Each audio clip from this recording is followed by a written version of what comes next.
Hello there!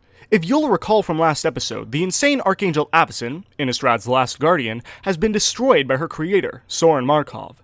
With Avacyn and the Hell Vault, the two major measures Sorin put into place to protect Innistrad, both gone, the madness continues to spread, now more than ever. We know that Nahiri, Sorin's old ally, is doing something to cause this, but what? And what's her endgame? Well, before answering that question, I recommend you go back and watch the videos about Zendikar if you hadn't yet, or if you just don't remember them. They're very relevant to this video. Anyway, the question I posed has a very simple answer. Remember how in the last episode I talked about Nahiri and the cryptoliths she'd been assembling around Innistrad? Well, after she had escaped the Hell Vault and witnessed the extent of Zendikar's devastation, Nahiri made a simple promise. As Zendikar has bled, so will Innistrad. As I have wept, so will Sorin. Nahiri's plan was, if you haven't guessed it by now, to lure the Eldrazi Titan Emrakul to Innistrad. Similar to the Hedrons on Zendikar, although lacking the binding capabilities, Nahiri's cryptoliths redirected the flow of Innistrad's mana ley lines, making it a very tasty target for a hungry Eldrazi Titan. And with Avacyn destroyed and no one to watch over the plane except for Sorin, it was time. The preparations were in place, and Nahiri willed Emrakul to arrive on Innistrad and arise from the depths of the Nephalia Drownyard. The effects were immediate. You see, Emrakul is a bit different from the other two titans. Rather than warping the landscape and mana of a plane, Emrakul warps minds and living flesh. Just her very presence outside of Innistrad was enough to cause the Plague of Insanity all over the plane. With Emrakul now actually on Innistrad, things went wild. Unlike Kozilek and Ulamog, who essentially created their spawn as an extension of themselves, Emrakul used the lifeforms already on the plane to create spawn. Horrific monstrosities burst forth from the inhabitants of Innistrad, and the lucky ones that weren't affected were left to combat those who were. No being was left untouched. Vampires, werewolves, humans, an entire town, Hanweir, had all of its buildings and inhabitants fused together into one single, cruel monstrosity. Even two of the most powerful remaining angels, Bruna and Gisela, fused together into Brizella, into one Mrakul. Madness continued to plague even those who were not affected physically, as Emrakul began to assimilate them into a sort of hive mind. As the humans cried for Avacyn, their pleas were answered by, "Avacyn is gone. She is here now. I'm Mrakul. We Mrakul. Come Mrakul. Be Mrakul." It was glorious. It was everything. It was her. Jace had difficulty keeping Emrakul out of his mind, but as he and Tamiyo saw her on the horizon, he knew there was only one thing he could do. Tamiyo was able to shield Jace's mind long enough for him to planeswalk back to Zendikar to fetch Gideon, Nissa, and Chandra. They took out two titans already. Perhaps they had a shot at taking down the greatest and most powerful of all. You'd think that Sorin and his newly recruited army would be ripe and willing to take on this alien threat, but they actually had a different alien threat in their sights, the Lithomancer who brought Emrakul to Innistrad to begin with. Sorin and Nahiri met one last time at the ruins of the Markov Manor. Sorin came with his vampire army in tow, led by another vampire progenitor, Olivia Voldaren, but there was only one vampire Nahiri was after. For Sorin, this was for the warping of his home, for the unmaking of Avacyn, for the coming of Emrakul. For Nahiri, it was for the betrayal of a friend and mentor, for the millennium spent in the Hell Vault, for the ruin of Zendikar in her absence. And when two ancient planeswalkers duel, the entire plane feels it. Making her way through countless vampire pawns, while the others clashed with cultists and Eldrazi spawn around her, Nahiri made her way straight to Sorin. Sorin reminded Nahiri that he spared her life, that sealing her away was a courtesy. The two exchanged their quips as ancient, powerful, and sassy beings are wont to do, but it wasn't long before an all-out duel broke forth. Both planeswalkers fought valiantly, but Sorin still saw Nahiri as nothing but a child. However, spending millennia in isolation, both on Zendikar and in the Hell Vault, changes a person, and Sorin was not prepared for the fury he had to face. Eventually, Sorin managed to sink his fangs in Nahiri's neck and drink deeply, in what Sorin thought would be a finishing blow. But unfortunately for him, he let his guard down enough for Nahiri to attack from behind, pulling Sorin into the masonry behind him and trapping him in a stone cocoon. The stone tore into Sorin's body and ripped up his insides, but being an ancient vampire planeswalker, combined with the life-preserving effects of Nahiri's magic, he wasn't dying anytime soon. but Sorin would be in too much constant pain and agony to focus on planeswalking away. Like Sorin had trapped Nahiri, here Sorin was, trapped, but spared. A courtesy returned, if you will, but with no guardian angel to save the day. And so Nahiri planeswalked away, leaving Sorin to watch the fate of his dying world. Liliana had no intention of letting that fate unfold, whether the ancient vampires would help her or not. Before this Eldrazi storm, Liliana had been working with Olivia Valdarin, Stitcher Gerulf, and the greatest minds on Innistrad to try to free the Chainveil of its Oniki curse. She even struck herself with lightning, because why not? But nothing worked. But now, with Emrakul approaching Thraben, she had to use the Veil's power, whether she liked it or not. She was this world's last hope.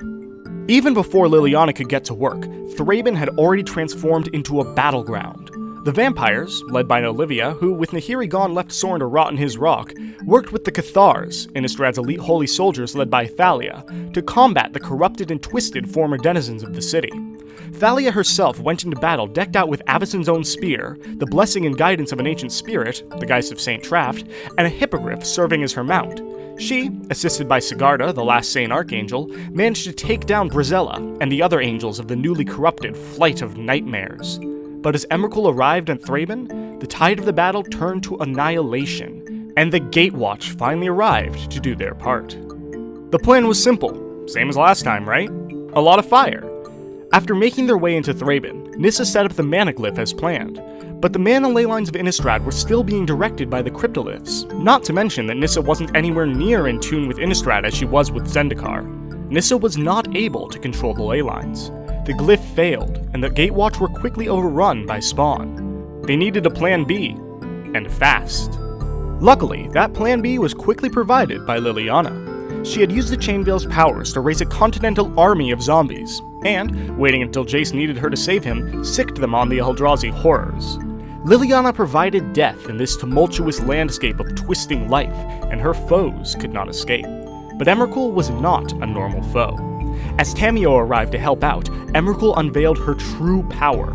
She, for lack of a better word, unfolded, and a wave of energy burst forth from her and hit each planeswalker where they stood. As the Gatewatch and Tamiyo toppled over, only Liliana remained standing, thanks to the Chainveil. Although, even the Veil's spirits muttered in Liliana's mind to flee. Its power alone was not enough, as Liliana's zombies succumbed to Emrakul's grasp. But through sheer rage, Liliana drew deeper from the Veil's well of power than ever before, relishing in its energy as her zombies returned to her. She used the Veil to blast massive death rays at Emrakul, and with each blast, the Titan seemed to shrink. It looked like Liliana was winning, but her mortal body wouldn't last forever. Blood oozed from the etchings in her skin, and each time Liliana paused, Emrakul regrew at a rate Liliana would have thought impossible. For the first time, Liliana was afraid. While that was transpiring, Jace was the only thing keeping the Gatewatch and Tamiyo from falling to Emrakul, as he reflexively tethered all their minds together. In their collective hallucination, Jace descended down a dark stairwell, occasionally passing a window where he got to witness each other planeswalker experience their own tailored nightmare. First Gideon, then Tamiyo, Chandra, Nissa, and at last he came to his own. Here he met the angel Emeria, a depiction of Emrakul from Zendikar, who was worshipped as a god long after the original stories of the Eldrazi had faded into legend. Emrakul, in this form of Emeria, pored over a particular scroll with iron bands, as she told Jace that everything that was happening was wrong. There should be blossoms, not barren resentment. She was incomplete. Then, all of a sudden, she challenged Jace to a game of chess, saying that if he won, she would end her assault on Innistrad.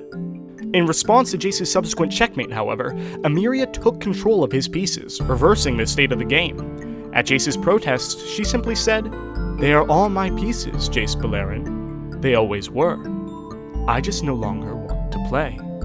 She urged Jace to hurry and find his answers, and so he escaped from the room with Emeria, only to find himself back at his home on Ravnica, facing a copy of himself. The copy made Jace realize just how much of a condescending prick he is, but more importantly told him two things. He needed to talk to Tamiyo, and Liliana was about to die. With that, Jace regained consciousness, and the others followed moments after. Unfortunately, they awoke to Liliana's bloody form slumped on the ground. Jace contacted his friends telepathically so they could plot out their next move. They knew that tethering and burning Emrakul wouldn't work, but Tamiyo had another idea. She reminded Jace of Avacyn's words, "What cannot be destroyed must be bound." They had no Hell Vault, but what other object is both made of magic silver and big enough to house an Eldrazi Titan? Innistrad's moon, of course, the very thing the Hell Vault was created from. Tamiyo had a binding spell on a scroll they could use, but to attune it to Emrakul, Nissa would need to channel the ley lines once again. Nissa used her magic to imprint the planar glyph in the moon as Tamiyo began to cast her spell, and Jace focused the spell on Emrakul. But it wasn't enough, and Nissa soon collapsed, and the ley lines with her. While that should have caused the entire spell to fail, something very odd happened instead. Jace felt his telepathic connection to Tamiyo falter as he watched her put away the scroll she was using and pull out a different, larger scroll wrapped in iron bands. Jace felt a huge swath of mana flood his entire being. He took the chance and focused that power on Emrakul. Light erupted from the moon, and brilliant silver beams hit Emrakul. Jace watched as Emrakul stretched, distorted, folded, and eventually snapped into the moon.